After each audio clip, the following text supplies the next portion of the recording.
guys, I'm here with Purge to do a brief but thorough meta-analysis from here at Midas Mode 2.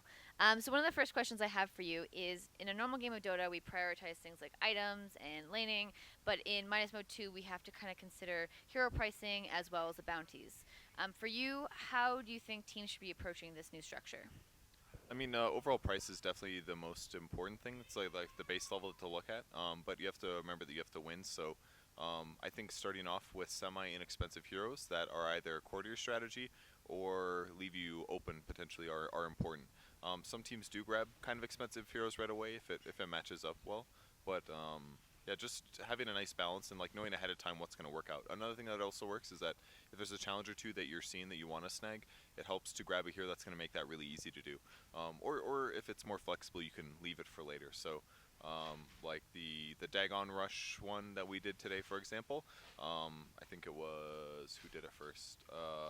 One of the stunners, the Sursidim stunners. They went for a Clockwork, who could pretty decently go Brown Boots Dagon and still make his hero not completely gimp. So just like small adjustments to make the challenges easier to do is really helpful, because then you're more likely to do them in the game and keep your balance up. But it's just a lot of balancing all those little things.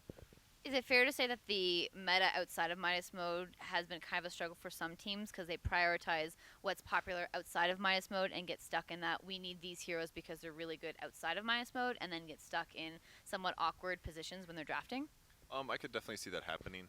Especially, it's more about comfort heroes. I think sometimes where that happens, like there's a couple teams that have really strong comfort heroes, like Tiny and that kind of a thing. But they're also very expensive, so that also makes it harder. So yeah, sometimes it is tough to get to think about the main meta, and it just kind of depends how often those players are scrimming outside of that. And considering that a lot of them are kind of like fresh stacks or teams that aren't really teams, I think it's not too difficult for them to avoid that problem.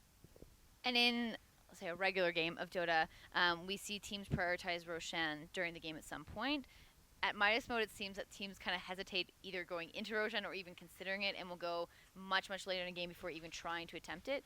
Is that a strategy teams should be avoiding, or should they be trying to take a Roshan? Like, where is the balance there? So basically, it's really hard for them to rosh because they don't know how strong it is exactly. In a normal game, you have really consistent feelings. You know about how strong it's going to be. You know that if you have one or two items, that you're going to be able to take it out.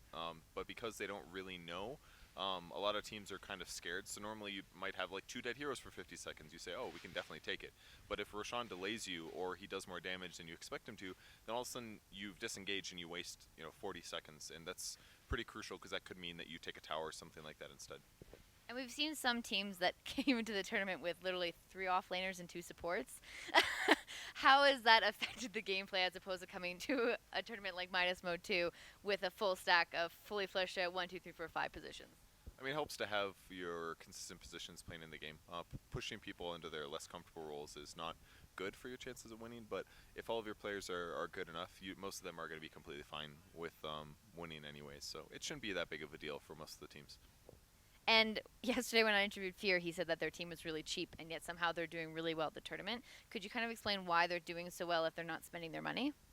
Well, that's basically a Midas mode question. In a normal game, all the heroes cost the same. It's all based on like when players choose to prioritize the picks or bans that adjust how truly good they are. And what also matters a lot is synergy. Like what 5 heroes, how do they fit together? Do they make their dual lanes really strong? Does it mean their 5-man's really strong?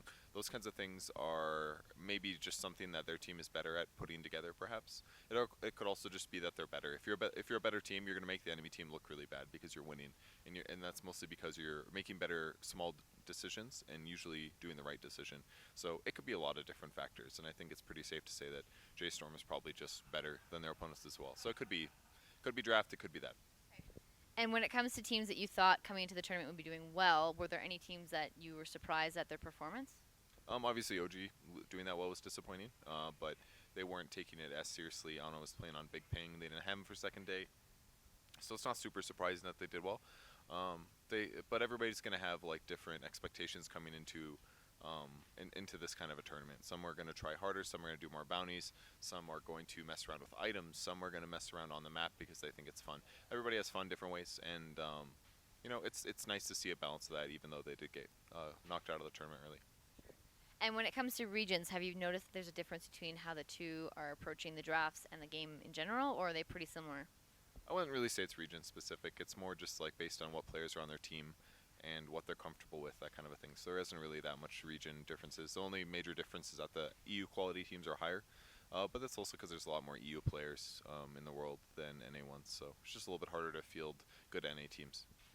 And to circle around back to the hero pricing and picks, we went through the data surprisingly, and some of the top picks were Kunkka and Beastmaster and Mirana and Coddle, and some unpicked ones were people like Shadowfiend and Terrorblade. Were there any heroes that you were surprised still haven't been picked up, or ones that perhaps have been picked consistently when you didn't think they would be? I guess I mean Tiny's still really good. Kunkka's been very popular and strong, but yeah, I guess the Pudge has been picked consistently, and he always does bad. I'm sure his win rate is awful. But he's also enjoyable. So again, there's that blend of people trying to have fun. A lot of clockwork from Umbergesa, but has middling success. So not too surprised. I think we've had decent variety. I'm not too upset. And is there anything you're looking forward to seeing coming in the drafts? I know we're going to the grand finals tomorrow. Anything surprising you might see might come up, or anything that you might think will surprise fans? I guess I just want to see more wacky item builds. Maybe not stuff that's like outside of the meta, but I'm always happy to see different item builds to see like if there's new strategies being developed.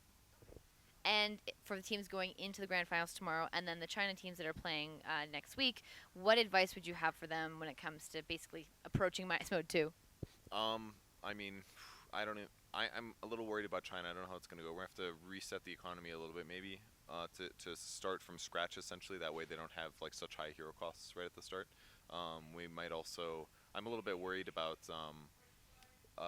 translation of hero challenges, and also our ability while casting and watching to understand what they're saying. Like if there's all chat, I don't know how well they speak English, for example. So I'm a little bit worried that it might not be as fun to watch, I guess. So I'm more worried about the broadcast more so than them doing well, I guess. I'm sure they'll be fine though. They just play the game. Low cost heroes, do challenges sometimes, and try to win. Yeah.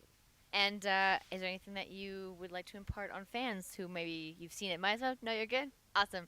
Thank you for sitting down with me, and that was a thorough discussion. Awesome. Thanks.